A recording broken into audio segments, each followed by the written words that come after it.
नमस्कार साथियों, स्वागत है आप सभी का राजस्थान की हर भर्ती के भरोसेमंद जगह भर्ती ज्ञान पॉइंट पर। दोस्तों, आज की क्लास बेहद महत्वपूर्ण है क्योंकि नगर पालिका अधिनियम 2009 की धारा 4 और 5 को अपन इस क्लास में कवर करेंगे, जिनसे हर साल पेपर में सीधे सीधे प्रश्न उठाए जाते हैं। तो आज की क्लास में अपन ये नहीं सीखेंगे अधिनियम क्या कहता है, बल्कि अपन ये समझेंगे कि एग्जाम में किस तरह से सवाल पूछता है और आप इस को किस तरह एक बार में याद कर सकते हैं। तो तैयार हो जाइए राजस्थान नगर पालिका अधिनियम के सबसे स्कोरिंग टॉपिक को एकदम आसान और समझने वाली भाषा में जानने के लिए चलिए शुरू करते हैं आज की क्लास। और सबसे पहले बात करते हैं अपन, सामने हो मंजिल तो रास्ता मत मोड़ना, जो भी मन में हो वो सपना मत तोड़ना, कदम कदम पर मिलेगी मुश्किलें आपको, बस सितारे छूने के लिए जमीन मत छोड़ना।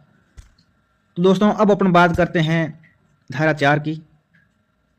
धारा 4 क्या कहती है कि राज्य सरकार नगर पालिका बोर्ड को ऐसे उपबंधों से छूट दे सकेगी जो उसके लिए अनुपयुक्त हो और उससे संबंधित सुसंगत नियम भी बना सकेगी।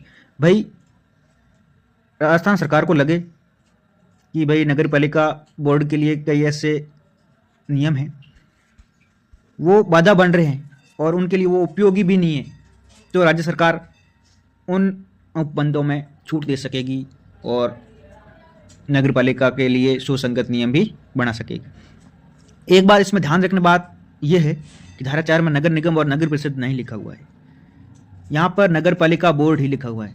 तो इससे तात्पर्य यह है कि नगर निगम और नगर परिषद और नगर पालिका तीनों को नगर पालिका बोर्ड के नाम से ही जाना जाएगा। अब अपन बात करते हैं धारा 5 की। धारा 5 क्या कहती है? तो धारा 5 ये कहती है कि नगर पालिका की स्थापना और निगमन, नगर पालिका को नियमित निकाय बोला जाएगा, उसमें वाद लाया जा सकता है, सामान्य मुहर होती है उसकी, अतः इनके पास एक सामान्य मुहर होगी, इसमें शाश्वत अधिकार होगा, ये वाद कर सकते हैं या इन पर वाद लाया जा सकता है। सर्वप्रथम नगर पालिका बढ़ने पर उसके पास सामान्य मुहर आ जाती है। जब भी ये नगर पालिका बनेगी इसके पास सामान्य मुहर आ जाएगी और इस पर वाद लाया जा सकता है। आगे अपन बात करते हैं कि राज्यपाल यदि अधिसूचना द्वारा किसी क्षेत्र को औद्योगिक नगरी वे निर्दिष्ट कर दे तो वहां नगर पालिका गठित नहीं की जा सकेगी। जहां पे औद्योगिक नगरी घोषित कर दी जाए फिर वहां पे क्या नहीं बन सकेगी? नगर पालिका नहीं बन सकेगी। ठीक है, ये होगी यहां तक क्लियर आपको। अब अपन आगे बात करते हैं कि राज्य सरकार किसी नगरीय क्षेत्र के सांस्कृतिक, ऐतिहासिक, पर्यटक या किसी प्रकार के अन्य महत्व को ध्यान में रखते हुए विकास प्राधिकरण का गठन किया जा सकेगा। अन्य कई जैसे विकास प्राधिकरण आप समझ लो, जैसे जोधपुर विकास प्राधिकरण, जयपुर विकास प्राधिकरण, ऐसे विकास प्राधिकरणों का गठन वो कर सकती है। जेडीए वगैरह की घोषणा और अधिसूचना जारी कर सकती है। अब राज्य सरकार चाहे तो नगर पालिका से विकास प्राधिकरण को अलग कर ले या बिना अलग किए भी शक्तियां और कार्य कर्तव्य प्रायोजित किए जा सकें। जैसा राज्य सरकार चाहेगी वैसा ही होगा। यदि राज्य सरकार चाहे इनको भाई दोनों को अलग अलग कर लो तो भी कर सकती है, यदि राज्य सरकार समझती है या अलग किए बिना शक्तियों का प्रयोग ये दोनों आपस में जो बांट सकती है कि इन शक्तियों का प्रयोग आप कर सकते हो, इन शक्तियों का आपको करना है, तो ये सभी संभव है। अब अपन आगे बात करते हैं धारा 6, नगर पालिका की संरचना क्या होती है, इसमें क्या क्या सिस्टम होता है संरचना में। तो अपन बात करते हैं कि नगर पालिका के जैसे कौन कौन मेंबर हो सकते हैं, किससे निर्वाचन होता है, कौन पदेन सदस्य होते हैं, कौन मनोनीत सदस्य होते हैं। तो आज अपन बात करेंगे कि निर्वाचित सदस्य, तो निर्वाचन कैसे होता है? तो प्रत्यक्ष निर्वाचन होता है।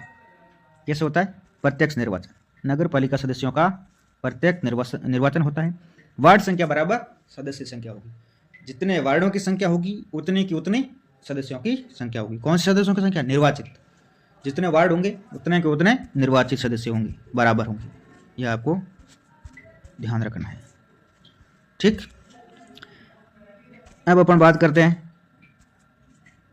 कि मत देने का अधिकार किसको होता है और किसको नहीं होता है। जैसे नगर पालिका की बैठक होती है तो उसमें कौन मत दे सकते हैं और कौन मत नहीं दे सकते। तो निर्वाचित सदस्य होंगे वो तो दे सकते हैं, निसंदेह मत दे सकते हैं, और मनोनीत सदस्य होते हैं उनको अधिकार नहीं होता है। पदेन सदस्य उनको वो मत दे सकते हैं। अब अपन बात करते हैं कि वार्डों की संख्या के संबंध में क्या नियम है। तो वार्डों की संख्या कम से कम तो कितनी होनी चाहिए? 13। वर्तमान में कितने दे देते हैं? 20। कम से कम तो होनी चाहिए 13 और वर्तमान में है 20। वर्तमान सदस्य संख्या कितनी, वार्ड संख्या न्यूनतम कितनी है, 20 होनी चाहिए, कम से कम 13 तो होनी ही चाहिए। अब अपन बात करते हैं कि मनोनीत सदस्य कौन होते हैं। तो भाई मनोनीत सदस्यों में नगर पालिका का विशेष ज्ञान रखने वाले, अनुभव रखने वाले व्यक्तियों को राज्य सरकार द्वारा नाम निर्दिष्ट किया जाता है। किसके द्वारा किया जाता है, राज्य सरकार द्वारा, राज्य सरकार द्वारा नाम निर्दिष्ट किया जाता है। और इनको राज्य सरकार जब चाहे तब हटा सकती है। तो इसमें सदस्य संख्या कितनी होती है, तो भाई नगर पालिका में होता है 6 सदस्य मनोनीत किए जा सकेंगे। नगर परिषद में 8 सदस्य और नगर निगम में 12 सदस्य, 6, 8, 12। नगर पालिका में 6, नगर परिषद में 8 और नगर निगम में 12। अब अपन आगे बात करते हैं। और इनमें एक खास बात यह है कि उक्त में से एक सदस्य दिव्यांग होना अनिवार्य है। एक सदस्य क्या होगा, विकलांग होना अनिवार्य है। इन सदस्यों में से 6, 8, 12 में से एक सदस्य क्या होना चाहिए, विकलांग। तो अब बात करते हैं अपना पदेन सदस्य कौन होता है। तो पदेन सदस्य की अपन बात करें तो विधानसभा सदस्य और लोकसभा सदस्य होते हैं। जिस किसी क्षेत्र नगर पालिका से संबंध रखने वाले वो उनके पदेन सदस्य कहलाते हैं। जिस क्षेत्र के वो विधायक है उससे संबंधित नगर पालिका के वो पदेन सदस्य हैं, और जिस क्षेत्र के वो सांसद है उससे संबंधित नगर पालिका, नगर निगम या नगर परिषद के वो पदेन सदस्य कहलाएंगे।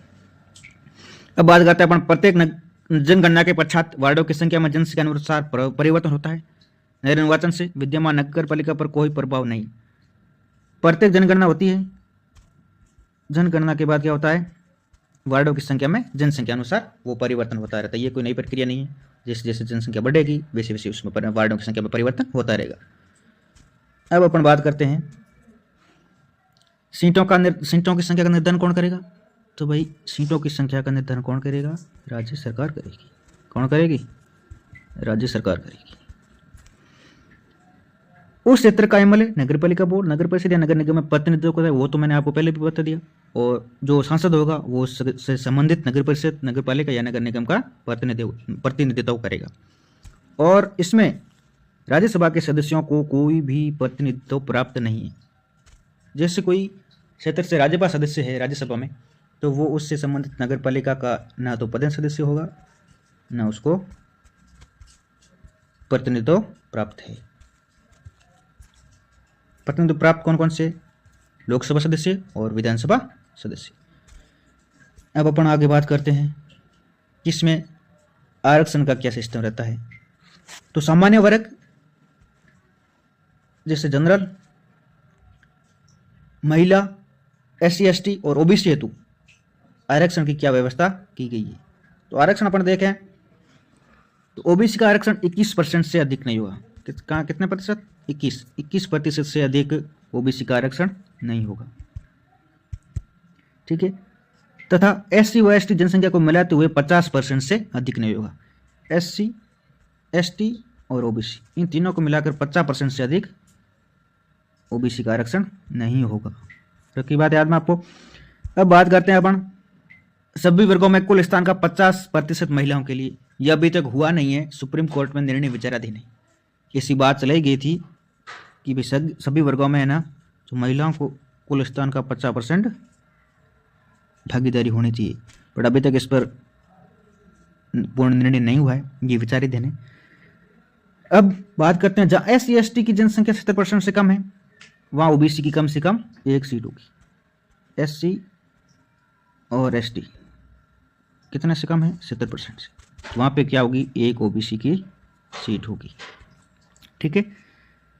SC ST व पिछड़े वर्गों का आरक्षण तब तक है जब तक संविधान के अनुच्छेद 334 में समय अवधि निर्दिष्ट है। ये तो आपको पता होना ही चाहिए। ये SC ST और आरक्षण जैसे अपना विधानसभा में भी और लोकसभा में भी वो इनकी सीटें रिजर्व होती है कि भाई जैसे कोई गवर्नमेंट 10 साल के लिए कर दिया तो वो 10 साल के बाद यदि गवर्नमेंट चाहे तो उसको हटा सकती है, नहीं तो वो समयावधि जैसे जैसे बढ़ाती रहती है। तो इसमें जहाँ तक ये समयावधि जो अनुच्छेद 334 में बताई गई है उनके अनुसार जब तक ये समयावधि होगी तब तक ही ये आरक्षण होगा। यदि समाप्त कर दिया गया तो उसके बाद में आरक्षण नहीं मिलेगा। तो साथियों आज की क्लास में हमने राजस्थान नगर पालिका अधिनियम 2009 की धारा 4 और 5 को पढ़ा, एकदम आसान भाषा में समझा। उम्मीद करता हूँ इस टॉपिक से जुड़ा कोई भी सवाल आपके एग्जाम से छूटने वाला नहीं है। अगर आपको ये क्लास उपयोगी लगी हो तो वीडियो को लाइक कीजिए, अपने दोस्तों के साथ शेयर कीजिए और भर्ती ज्ञान पॉइंट को सब्सक्राइब जरूर कर लीजिए, जरूर सब्सक्राइब कर लीजिए ताकि आने वाली हर महत्वपूर्ण क्लास की नोटिफिकेशन आपको समय पर मिल सके। मिलते हैं अगली क्लास में एक नए और महत्वपूर्ण टॉपिक के साथ। तब तक के लिए धन्यवाद। पढ़ते रहिए, आगे बढ़ते रहिए। धन्यवाद।